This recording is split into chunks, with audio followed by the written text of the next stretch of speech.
नमस्कार आप सभी को। इस वीडियो में मैं आपको बताऊंगा भारतीय न्याय संहिता में सेक्शन 69।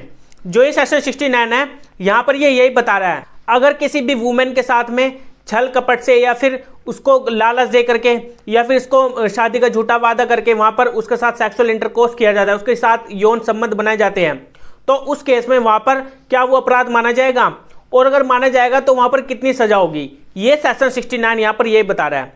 तो चलिए जानते हैं सेक्शन 69 को। Sexual intercourse by employing deceitful etcetera. अब डिसीटफुल में क्या क्या इंक्लूड होता है यहाँ पर एक्सप्लेनेशन में बताया गया है। शैल इंक्लूड्स इंड्यूसमेंट फॉर और false promise of promotion and employment. अभी अगर यहाँ पर किसी भी वुमेन को मतलब कि नौकरी का झांसा दे करके उसको झूठा बोलकर कि आपकी यहाँ पर नौकरी लगवाई जाएगी या फिर उसको प्रमोशन दिया जाएगा, तब जाकर उसके साथ सेक्सुअल इंटरकोर्स किया जा रहा है, या फिर उसको सप्रेस किया जा रहा है आइडेंटिटी, मतलब उसको गलत आइडेंटिटी वहां पर दिखाई जा रही है, अपनी पहचान छुपाई जा रही है वहां पर किसी पर्सन के थ्रू, तब जाकर वहां पर कोई सेक्सुअल इंटरकोर्स किया जा रहा है, या फिर शादी का झूठा वादा करके उससे फॉल्स प्रोमिस किया जा रहा है ताकि वहां पर वो पर्सन सेक्सुअल इंटरकोर्स कर सके उस वुमेन के साथ में।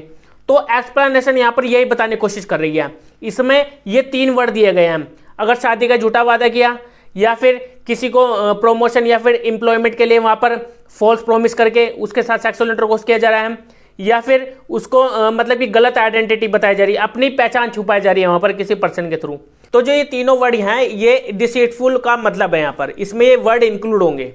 अब चलिए जानते हैं इसकी बेयर एक्ट लैंग्वेज को। जो सेक्शन 69 की बेयर एक्ट लैंग्वेज है यहाँ पर ये क्या बता रही है। Whoever deceitful means or by making promise to marry to a woman without any intention of fulfilling the same। देखिए यहाँ पर ये बताया गया, अगर किसी भी वुमेन को शादी का झूठा वादा किया जा रहा हो, उसको प्रोमिस किया जा रहा हो, उसने पहले कभी प्रोमिस किया था और फिर बाद में वो मना कर दे कि नहीं मैंने तो सेक्सुअल इंटरकोर्स करने के लिए किया था, तो यहाँ पर यही बताया गया है कि अगर वो इस तरह का एक्ट कर रहा है कोई पर्सन, उसको शादी का झूठा वादा क्या कर, मतलब कि मैं आपसे आगे चलकर शादी करूंगा, हम दोनों सेक्सुअल इंटरकोर्स कर लेते हैं, या फिर जो डिसीटफुल मींस में कर रहा है, जो मैंने आपको डिसीटफुल की एक्सप्लेनेशन में भी आपको बताया था, जो भी इसमें वर्ड इंक्लूड किया गया उनके अंदर एक्ट कर रहा है, जैसे उसको नौकरी का झांसा दे करके या फिर उसको प्रमोशन का झांसा दे करके, या फिर कोई पर्सन अपनी आइडेंटिटी को छिपाकर वहां पर उस वुमेन के साथ सेक्सुअल इंटरकोर्स कर रहा है sexual intercourse with her such sexual intercourse not amounting to the offence of rape. अब यहाँ पर जो ये एक्ट किया जा रहा है किसी पर्सन के थ्रू, किसी छलिया कपट से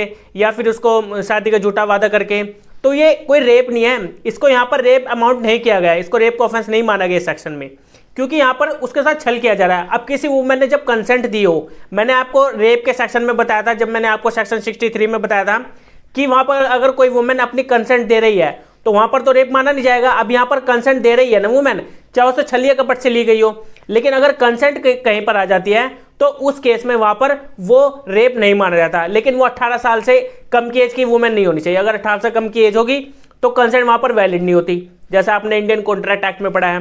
तो यहाँ पर ये यही बता रहा है, अगर किसी वुमेन के साथ कोई पर्सन सेक्सुअल इंटरकोर्स कर रहा है तो उसको रेप नहीं माना जाएगा। अब यहाँ पर पनिशमेंट कितनी मिलेगी उस पर्सन को, अगर कोई पर्सन छल या कपट से उसको कोई झूठा वादा कर रहा है, शादी का झूठा वादा करता है, तो पनिशमेंट कितनी होगी।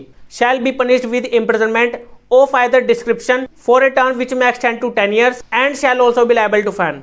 तो यहाँ पर उस पर्सन को सजा मिलेगी 10 साल तक की, 10 साल तक की उसको सजा मिलेगी अगर कोई भी पर्सन छल कपट से या फिर कोई झूठा वादा करके या फिर अपनी आइडेंटिटी को छिपाकर वहां पर किसी वुमेन के साथ सेक्सुअल इंटरकोर्स करता है। तो अब यहाँ पर ये ऑफेंस कॉग्निजेबल है या नॉन कॉग्निजेबल है।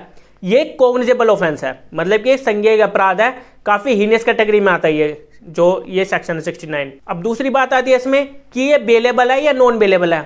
ये एक नॉन बेलेबल ऑफेंस है, यहाँ पर बेल जल्दी नहीं मिलेगी। अब जो ये ऑफेंस यहाँ पर किया जा रहा है किसी पर्सन के थ्रू छल कपट से या फिर कोई झूठा वादा करके, तो इसका ट्रायल किस कोर्ट में चलेगा, ये चलेगा कोर्ट ऑफ सेशन में, और ये नॉन कंपाउंडेबल नेचर का है, यहाँ पर समझौता नहीं हो सकता। अगर एक बार किसी पर्सन ने कोई ऑफेंस कमिट कर दिया है सेक्शन 69 के अंडर, अगर दूसरी पार्टी वहां पर समझौता करना चाहे, जो विक्टिम पर्सन है, जो इसमें वुमेन है विक्टिम, वो अगर समझौता करना चाहे वो समझौता नहीं कर पाएगी, क्योंकि ये नॉन कंपाउंडेबल नेचर का ये ऑफेंस है। वैसे आईपीसी में ये सेक्शन नहीं था जो मैं 69 बता रहा हूँ, इससे जो भी यहाँ पर बताया गया है फॉल्स प्रोमिस ऑफ मैरिज या फिर डिसीटफुल मीन्स में वहां पर कोई पर्सन क्या कर रहा है, छल कपट से वहां पर सेक्सुअल इंटरकोर्स कर रहा है, इससे रिलेटेड आईपीसी में नहीं था। ये भारतीय न्याय संहिता में न्यू सेक्शन इंक्लूड किया गया ताकि अलग से वहां पर पनिशमेंट दी जाए।